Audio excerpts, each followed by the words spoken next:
I never did research in asthma, and there was a very wealthy family that owned a banking business in San Francisco, the Sandlers, who owned Golden West Financial, which basically survived the housing and loan calamity, the only one that did, I think. And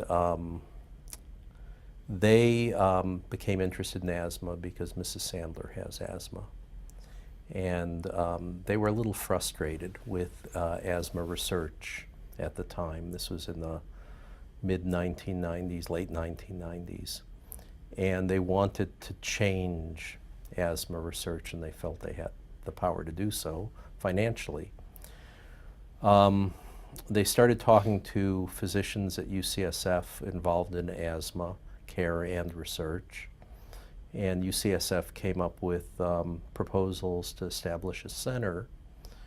And they got me involved, and I'm not sure why, except that, you know, I was prominently involved in immunology, and they thought that that might help.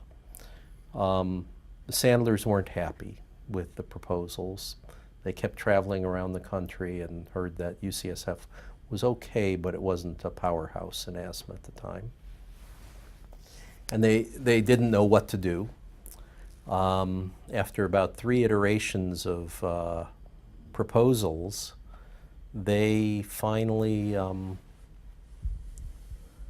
wanted a meeting in my office, and Herb Sandler was parking the car, and Marion was in my office, and I said, you know, what was wrong with the last proposal? What do you want? And she said, well, we want to change the way asthma research is being done. And I said, well, the NIH funds a lot of asthma research. And she said, well, they've been at it for a long time and haven't gotten anywhere. We want to change what's being done. And so I suggested what they really were thinking about maybe was setting up an innovative grants program, because in fact the NIH is a conservative granting agency.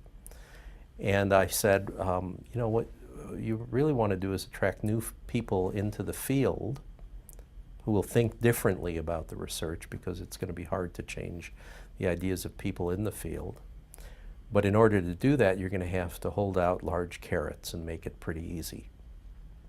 And so we talked about this a little bit, and they decided in the end to fund this innovative grants program. Had a budget of about $7.5 million a year. So over the past 12 years, they've given out close to $100 million. And they also set up a center at UCSF. They saw that there could be synergy. I introduced them to a colleague of mine who I thought would be a great director of the program, Bill Seaman. And Bill was a chair of medicine at the VA who was doing he's an immunologist who was doing a sabbatical in my lab, and he was bemoaning the fact that he'd have to go back to being chairman, but he didn't have something else, and I suggested this, and he's been just a spectacular director. And we have a fantastic board, a lot of people in the National Academy and use investigators. And we get about 350 applications a year for about 12 to 15 awards. We have a meeting every year. The applications are easy. We basically say you don't need preliminary data. What you need is a good idea and a good track record. We want innovation and creativity. We don't want people doing the same experiments. It's a 5-page proposal. Runs for 3 years, $250,000 a year for senior investigators, and $150,000 a year for 3 years for junior people. And if you get something that's close to being translational, we might fund you for another year or two if we see that potential.